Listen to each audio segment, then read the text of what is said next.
If you want to see exactly how fast love turns into absolute ice, listen to the woman you are about to marry. Tell her friend she needs half a bottle of wine just to tolerate your touch. She didn't know the back door was open. She didn't know I was standing mere feet away in the kitchen, holding the very glasses she had just emptied.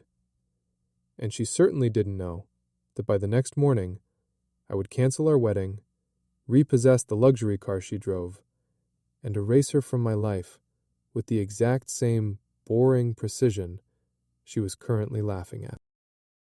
My name is David. I'm 34, and I work as a civil engineer in Manchester. By design, my life is structured, predictable, and heavily rooted in logic. I manage infrastructure projects, roads, drainage systems, the unseen foundations that keep a city from collapsing. I wake up early, I look at spreadsheets, I visit construction sites, and I come home to a modest, semi-detached house I bought 3 years ago. There is very little drama in my existence. I like it that way. My fiancée, Chloe, was the exact opposite.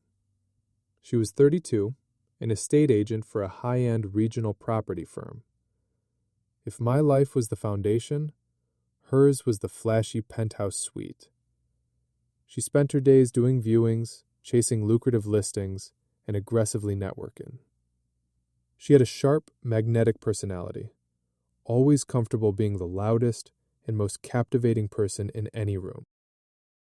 We'd been together for 4 years and engaged for 9 months. I genuinely believed our differences balanced us out. I provided the stable launch pad, she provided the fireworks. I paid the mortgage entirely on my own. The Audi she drove to impress her wealthy clients was financed and registered solely in my name, because she didn't have the credit for it before we got engaged. I didn't mind. I viewed us as a team, building a shared future. But I was entirely blind to how she was describing me when I wasn't in the room. It happened 2 months ago. We were hosting a casual Friday evening drink session at our place for a few of her colleagues. The evening had been standard.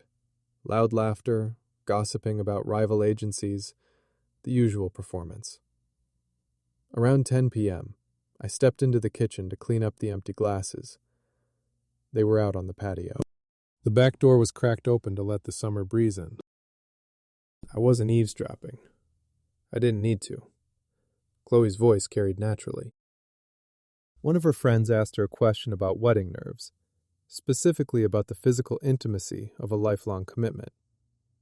Chloe let out this sharp, dismissive laugh, a laugh I had heard her use before when she was tearing down a rival agent. Then, clear as a bell, she said it. Honestly, I don't even find him attractive unless I've had a few drinks. He's so pathetic and rigid sometimes. I literally need to be tipsy just to sleep with him. The group erupted into giggles. But she wasn't done. She followed it up with a punchline. But hey, at least he's reliable. Someone's got to pay the mortgage while I build my empire, right? I stood there in the kitchen. My hands were wet with soapy water. A normal person might have dropped a glass.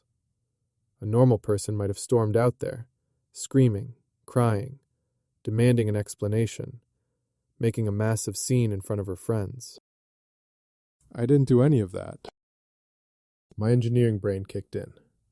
When a bridge shows signs of catastrophic structural failure, you don't yell at the concrete. You evacuate, and you demolish it before it collapses on you. I finished washing the glasses. I dried my hands. I walked out into the garden, sat down next to her, and smiled politely. I acted completely normal for the next 2 hours until everyone left. But inside my head, a massive steel door had permanently slammed shut. I didn't sleep that night. I didn't shed a single tear. I laid in the dark, methodically running through logistics. The house is mine. The mortgage is solely in my name. The car she relies on for her image and her income is my asset. The wedding vendors were paid from my personal account. By the time the sun came up, I had a complete, foolproof exit strategy. The next morning, Chloe was in the kitchen, wearing one of my oversized hoodies, brewing coffee, humming to herself like the world was perfectly fine. I walked in and stood by the counter. I didn't raise my voice. I didn't pace. I looked at her and asked, directly, "Why did you tell your friends you have to be drunk to sleep with me?" She froze. The coffee mug hovered in the air. For a split second, I saw genuine panic in her eyes, but she quickly masked it with a scoff. She laughed, trying to brush it off. "Oh my God, David, you were listening to that? You're taking it way too literally. It was just girl talk. We were all exaggerating." When I didn't blink, let alone laugh with her, her tone shifted from defensive to aggressive. The gaslighting began. "Look, if you were more confident, you wouldn't care about a stupid joke," she snapped. "Maybe if you were a little less dull and predictable, I wouldn't need wine to make things interesting in this house." That wasn't banter. That was layered, deep-seated contempt. She didn't respect me. She resented my stability while actively leeching off it. I asked her one final time if she understood why speaking about me like that was fundamentally unacceptable. She rolled her eyes, sighed dramatically, and told me I was being an overly sensitive child. "Stop sulking," she said. "Focus on the fact that I'm still here, planning a 30,000-pound wedding with you." Still here. As if her mere presence was a charitable donation to a pathetic man. That wording settled it completely. "The wedding is off," I said. She paused, staring at me. "Don't be dramatic. We're not postponing the wedding over a joke." "Not postponed. Off," I replied, my voice completely flat. "I will not marry a woman who publicly humiliates me and then dismisses it as a personality flaw on my end. You need to pack a bag and call Megan or one of the other girls who was laughing with you last night. You can collect the rest of your belongings over the weekend when I am here to supervise. But you are not spending another night in my house." She lost it. She accused me of being abusive, controlling, and insane. She screamed that I would severely regret throwing away 4 years over an offhand comment. I stood my ground. "I am not throwing anything away, Chloe. I'm responding to new data. The relationship is structurally unsound. It's over." Within 40 minutes, she had called her friend. She was sobbing, playing the victim. I silently carried her suitcase to the front door. I didn't argue. I didn't negotiate. When she finally left, slamming the door behind her, the house felt incredibly quiet. It didn't feel empty. It felt clear.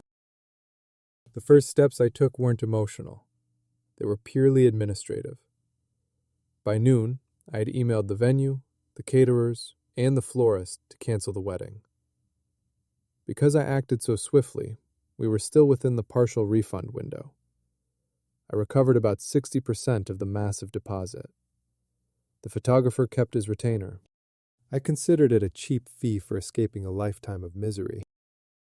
By midday, Chloe's messages started flooding in. At first, it was pure disbelief.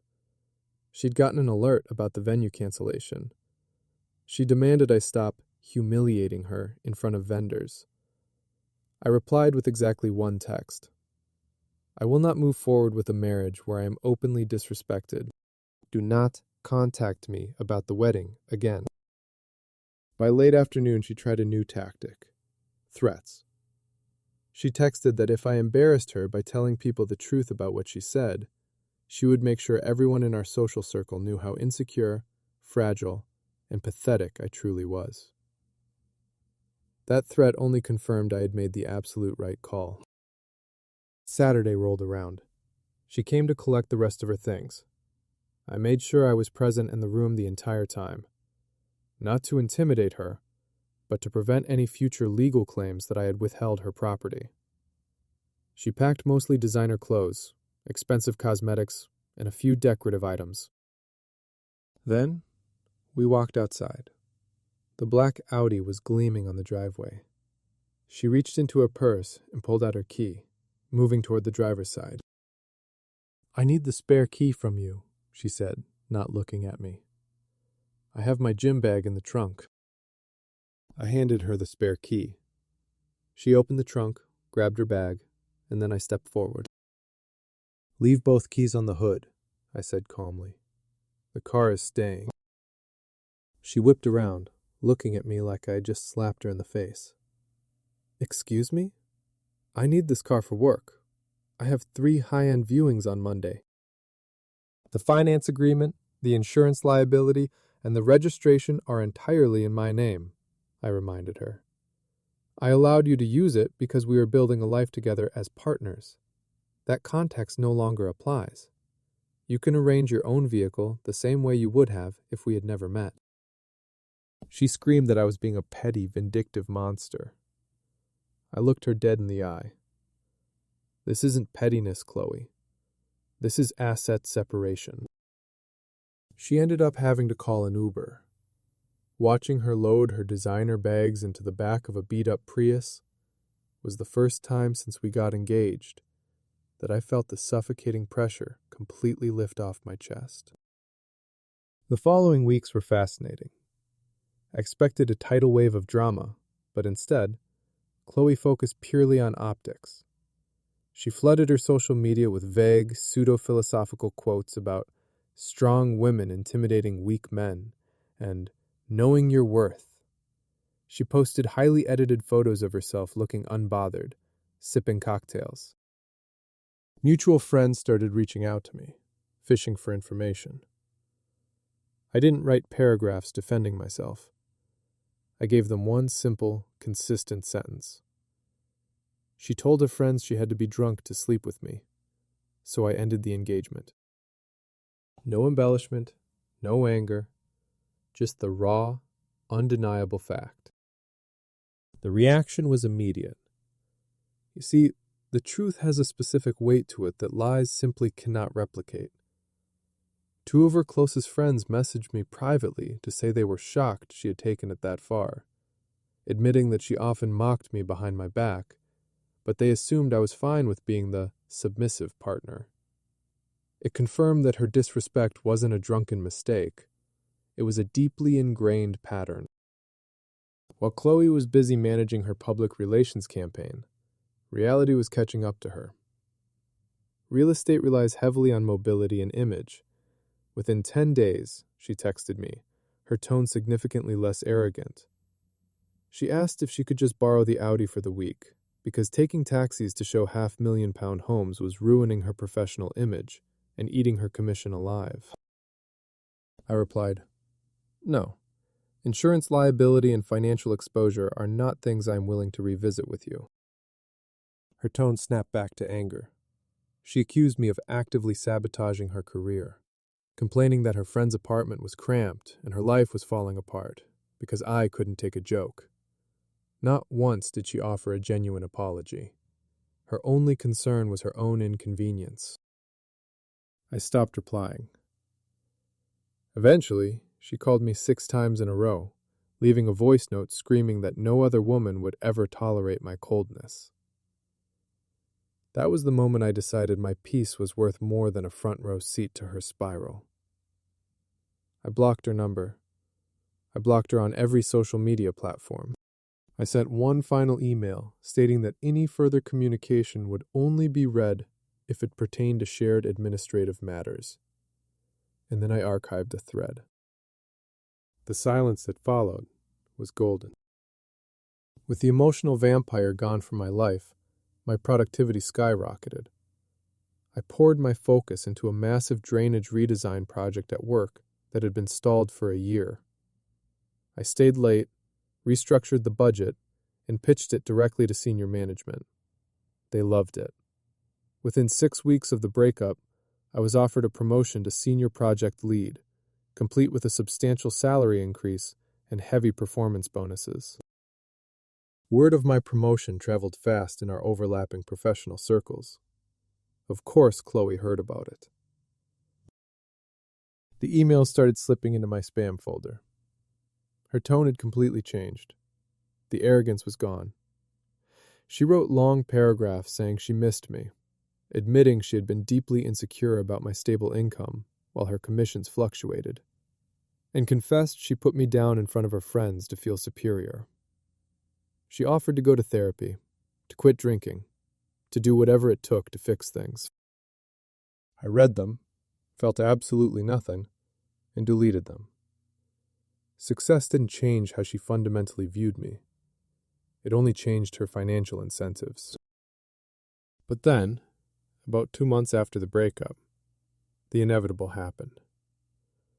I was at a premium supermarket in the city center, grabbing steaks on a Thursday evening. I turned down the wine aisle, and there she was. The irony was thick enough to cut with a knife. She saw me first.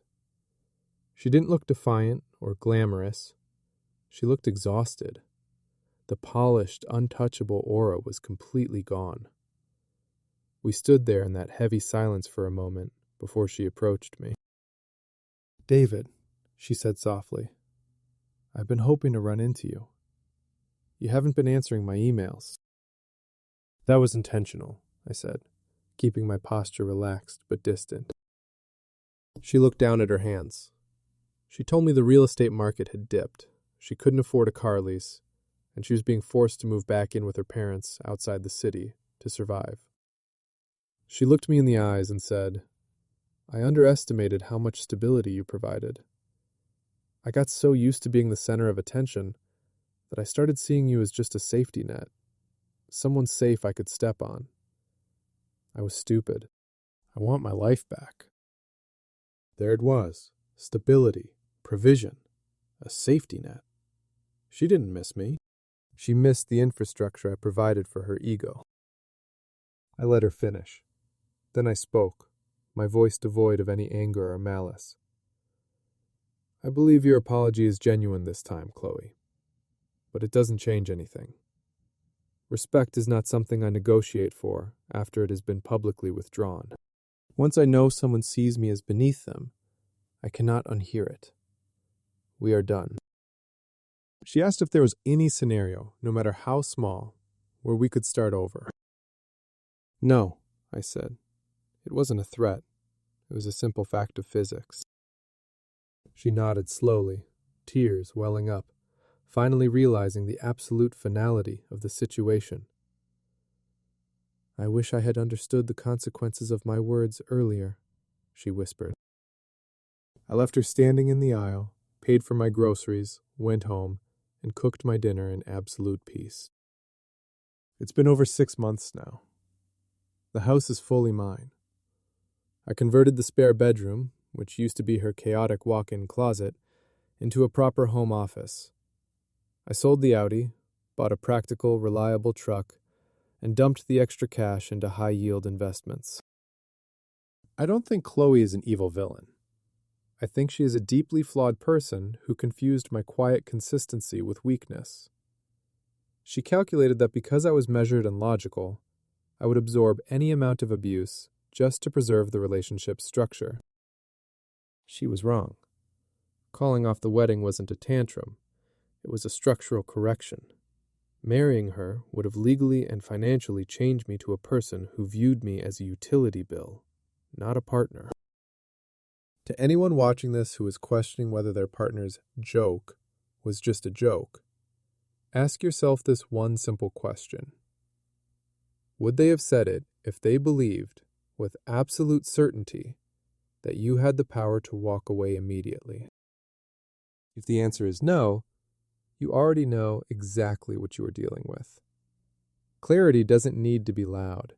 It doesn't need to be aggressive. You don't need to scream to take your life back. You just need to walk away, take your resources with you, and let gravity handle the rest. If this story resonated with you, hit the subscribe button. Sometimes the best revenge isn't revenge at all. It's just letting them live without you.